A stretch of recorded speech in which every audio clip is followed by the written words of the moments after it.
Hi, I'm Dave. These are books. The complete title of this book is Chesapeake. The author is James A. Michener. It was published in 1978, and I read it around 1990. This time, however, I listened to the unabridged audiobook version, 42 CDs, 72 minutes each, which was released in 1993. My wife Carol and I were planning to drive out to the West Coast and back, and we thought that this Michener book might be just the thing to listen to. As it turned out, it was just the thing to listen to. But I have to say, towards the end, say the last 10 CDs, I was ready for it to be over.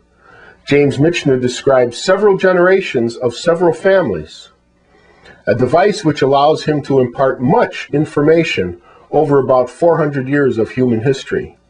The families are the Steeds, which is perhaps a contraction of strong breed or stud breed, or perhaps just a sound-alike of the word greed. In the Steed view, the world is a pyramid, and the Steed family is ordained to exist at the top of that pyramid, no matter what.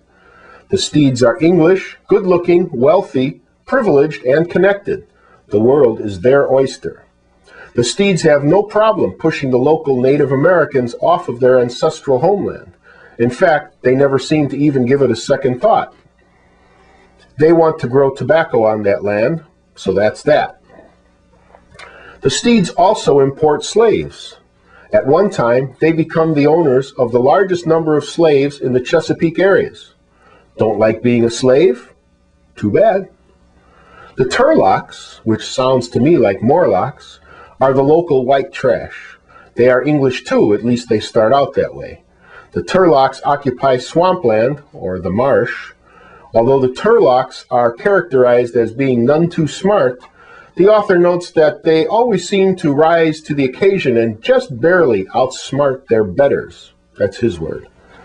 The Paxmores are of English extraction also, but they are Quakers, which provides a convenient way to present opposing viewpoints on ethical issues of religion, warfare, slavery, etc. The family which eventually takes the name Cater are African American. Their existence allows the author to provide an inside view of slavery during the slave period and of the subsequent black experience in the years following emancipation in the South. The Cavanies emigrate from Ireland during the potato famine and provide another perspective to the American experience. And let's not forget the Native Americans, Pentaquad and others, whose inclusion in the storyline allows the author to present the ominous axiom that wherever in the world white people settle, Native people disappear forever. The author spends a lot of time discussing slavery and religious differences, Catholics versus Protestants, Catholics versus other Catholics, various Protestant points of view, the Quakers versus everyone else, etc. These discussions, while very scholarly and very interestingly presented, did eventually cause my ears to bleed. I hope there's more to life than just arguing about religious differences. Chesapeake contains flagrant use of the N-word. I believe I heard that word spoken more in this one audiobook than I had previously encountered it in my entire lifetime. Chesapeake, the audiobook, is read by Larry McKeever, who does a very good job overall. However, the repeated mispronunciation of one word in particular really got to me. I spent 20 years on active duty in the Navy.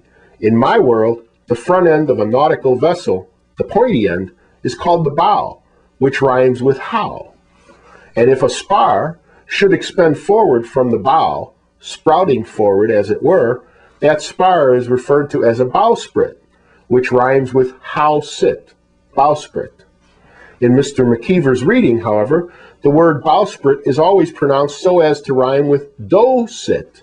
Bowsprit? Really? As we've come to expect from James A. Michener, Chesapeake contains a treasure trove of information, many character descriptions, and much local lore.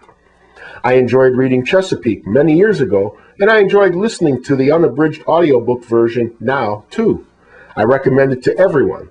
However, be advised, Chesapeake contains much spoken religious nitpicking, great debates about slavery, pro and con, and copious use of the N-word.